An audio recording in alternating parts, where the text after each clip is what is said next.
Hello and welcome to my channel. And today's tutorial is about how to use flexible columns in Hubspot pages. You can add flexible columns to a page template in Hubspot and also add or rearrange modules within the content editor within those columns.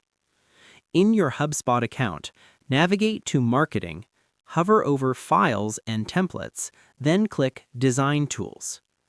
In the Finder, click on a template to open it in the Layout editor. In the Inspector, click the Add tab. Enter Flexible Column in the search bar, then click the Flexible Column module and drag it onto the template. To split the flexible column, right-click and select Split Flexible Column. On the Add tab, click any module you want to add to the flexible column and drag it over to the flexible column on the template. And that's how you can use flexible columns in Hubspot pages. Thanks for watching. Feel free to ask any questions in the comments section and we'll be happy to answer.